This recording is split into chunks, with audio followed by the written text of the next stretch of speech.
Hi everyone. Home based business को करना चाहते हैं तो इस वीडियो में मैं बताऊंगा ड्रेस रेंटल बिजनेस आइडिया के बारे में। इस बिजनेस को आप अपने घर से ही कर सकते हैं।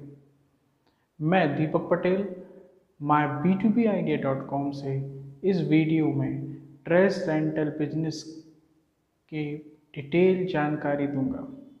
इसमें आप समझेंगे बिजनेस का इंट्रोडक्शन, ड्रेस रेंटल बिजनेस की केस स्टडी, इसका marketing plan, strength, weakness, opportunity, threats of this business model, operational plan, business policy, financial plan और कुछ ऐसे क्वेश्चंस जिसका आपको जवाब सर्च करना रहेगा जब आप ये बिजनेस स्टार्ट करेंगे। So let's start this video with introduction।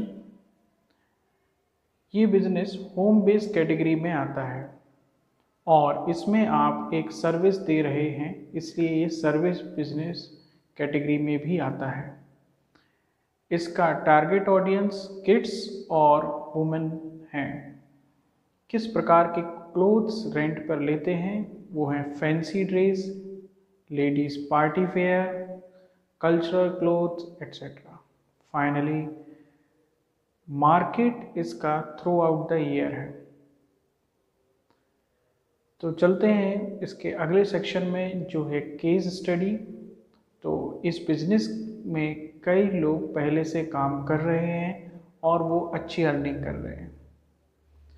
Swiss list करके एक वेबसाइट है जो कि यही रेंटल सर्विस होम डिलीवरी करती है और वहाँ से कलेक्शन भी करती है कपड़ों का। तो ये उसका अलग फीचर है, पर इसमें प्रॉब्लम है कि ये लोकल में ही पॉसिबल है।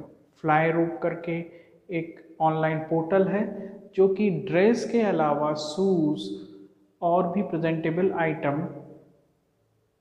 देती है किराए पे।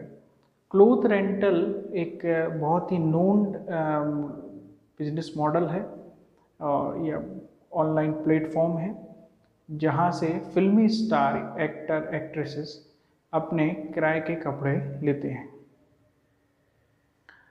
इसके बाद हमारे शहर में बुटीक जो कि बहुत ही नोन छोटा बिजनेस है, वो भी इस प्रकार के रेंटल बिजनेस से पैसा अर्न करते हैं। वो लेडीज़ को गाउन, लहंगा, आर्टिफिशियल ज्वेलरी किराए पर देती हैं। फ़ोटो स्टूडियो भी इसी प्रकार का काम करते हैं।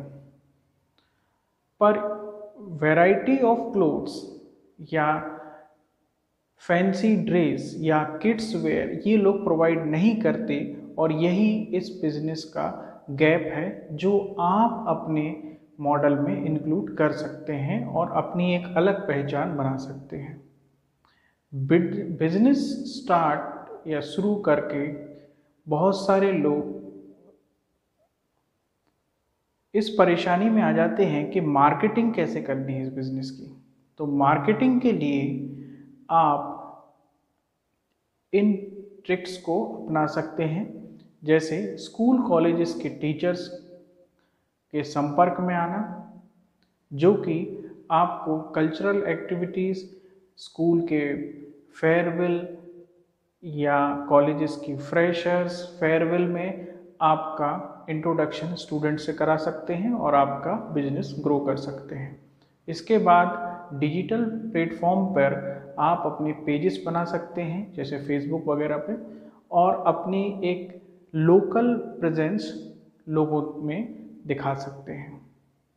मार्केटिंग के ये ट्रिक्स आप अपना कर अपने ही मॉडल को और ज़्यादा बढ़ा सकते हैं।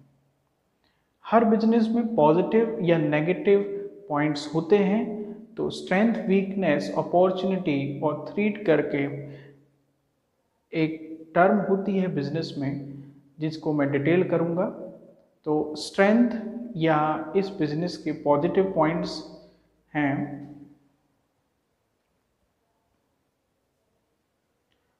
कि ये बिजनेस वन टाइम इन्वेस्टमेंट मांगता है। यानी इसमें एक बार ही आपको इन्वेस्ट करना होता है और वो इन्वेस्टमेंट कपड़ों या पुराने या नए कपड़ों को खरीदने के रूप में होता है।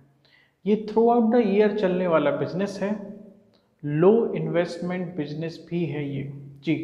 और बिजनेसेस में आपको काफ़ी सारा इनिशियल कैपिटल लगाना होता है, इसमें नहीं लगाना पड़ेगा। इस बिजनेस के कुछ वीक पॉइंट हैं या वीकनेसेस हैं कि इसको कोई भी स्टार्ट कर सकता है जी। ये एक आपके लिए कंपटीशन क्रिएट करने वाली बात है। इसके बाद ब्रांडेड कपड़े खरीदना कॉस्टली होता है। इसमें कई सारी अपॉर्चुनिटी भी हैं। अपॉर्चुनिटी हैं जैसे लेटेस्ट वैरायटी की मदद से आप अपने लोकल में अपनी एक अब अलग इमेज बना सकते हैं। सोशल मीडिया या सोशल स्टेटस को मेंटेन करने के लिए लोग इस प्रकार की ड्रेस रेंटल लेकर अपने आप को अपग्रेड करते हैं। इस मॉडल में कुछ थ्रीट हैं, जैसे फैशन दिन प्रतिदिन ओल्ड होता है तो आपने जो कपड़े लिए हैं वो आपको अपडेट करके रखने पड़ेंगे। इसके बाद जो रेंट के बाद कपड़े आते हैं उसकी वॉशिंग करानी पड़ेगी, जो कि आपके लिए खर्चे का काम भी है। इसके बाद आपके कुछ कपड़े हो सकता है कहीं से फट जाएं या किसी कस्टमर की वजह से कुछ उसमें डैमेज हो जाए तो आपको उसकी स्टिचिंग वगैरह भी करानी पड़ सकती है।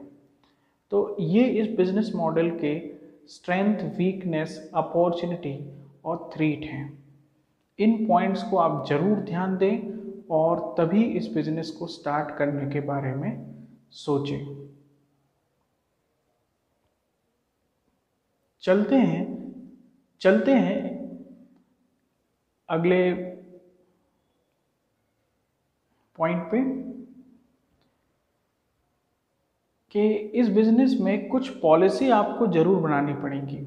पॉलिसीज़ जैसे सिक्योरिटी डिपॉजिट कितना लेना है, रेंटल चार्ज कितना लेना है। कपड़ों के अकॉर्डिंग रेंटल चार्ज अलग अलग हो सकते हैं। किसको कितना डिस्काउंट देना है, लेट सबमिशन या कोई देर से अपने लिए हुए कपड़ों को सबमिट करता है तो उससे आप कैसा पॉलिसी बनाएंगे कि आपको उसको एक्स्ट्रा चार्ज करना है या उसके जो सिक्योरिटी डिपॉजिट है उसमें से कट करके देना है। कोई डैमेज हो जाता है तो उसको आप कैसे ट्रीट करेंगे। आप ट्रांसपोर्ट, डिलीवरी, रिसीविंग कंडीशंस क्या रखना चाहते हैं। कोई पहले से बुकिंग करना चाहता है किसी कपड़े के लिए तो आप उसको कोई डिस्काउंट देंगे या एक्स्ट्रा चार्ज करेंगे। इन सभी पॉइंट्स को आपको सोचना पड़ेगा। चलते हैं फाइनेंशियल प्लान की तरफ। तो इसमें वन टाइम इन्वेस्टमेंट है। इम्प्लीमेंटेशन के नाम पे आपको कपड़े खरीदने हैं। कपड़े आप पुराने भी ले सकते हैं तो यहाँ आप अपने इन्वेस्टमेंट की कॉस्ट कम कर सकते हैं। ये हुए वन टाइम इन्वेस्टमेंट। इसके बाद मंथली एक्सपेंसेस हो सकते हैं इसमें, जैसे मैन पावर, यदि आप कोई सपोर्ट के लिए रखना चाहते हैं लोगों को तो आपको मैन पावर लगेगा। फिर लॉन्ड्री, इलेक्ट्रिसिटी बिल, रेंटल यदि आपने कोई काम किया है तो रेंट, ट्रांसपोर्ट, डिलीवरी सिस्टम क्या बनाना चाहते हैं आप अपने काउंटर से ही यदि कपड़ों का डिस्ट्रीब्यूशन करेंगे तो आपको ट्रांसपोर्ट नहीं लगेगा। पर यदि आप अपने बिजनेस को बढ़ाना चाहते हैं तो आपको कुछ बाइक्स या जो आपने मैन पावर रखा हुआ उनके थ्रू डिलीवरी करवा सकते हैं। कुछ क्वेश्चंस जिनके आंसर्स आपको इस बिजनेस में आगे बढ़ाएंगी वो ये हैं, जैसे टारगेट ऑडियंस का है, इसका मैं आंसर दे चुका हूँ वीडियो में। कलेक्शन डिस्ट्रीब्यूशन मीडियम क्या होना चाहिए, आप होम डिलीवरी करना चाहते हैं या काउंटर से, मैं आपको सलाह दूंगा कि शुरू में आप काउंटर से चलाएं। रेंटल कैलकुलेशन कैसे आप कर सकते हैं कि किस कपड़े के हिसाब से उसकी क्या कैलकुलेशन होनी चाहिए, ये आपको आना चाहिए। How much money one should take, deposit कितना लेना है। 10,000 का कोई ड्रेस है तो आप उसको रेंट पे दे रहे हैं तो आप उससे कितना सिक्योरिटी डिपॉजिट लें। रखे हुए कपड़ों को मेंटेन कैसे करना है, क्योंकि हो सकता है 2 से 3 महीने तक भी कुछ कपड़े रखे रहें और रेंट पे ही ना जाएं। फिर डिजिटल मार्केटिंग के क्या स्टेप्स आपको लेने हैं, ये आपको सोचना होगा। आई होप ये वीडियो आपको इस बिजनेस मॉडल के हर एक एंगल को दिखा रहा है और आप इसको स्टार्ट करने से पहले myb2bidea.com के कंसल्टेंट से अपनी कुछ क्वेरीज को ज़रूर रिजॉल्व करने, ये आपके बिजनेस को आगे बढ़ाएगा। उनके एक्सपीरियंस से आपको मदद मिलेगी। Thanks for watching this video.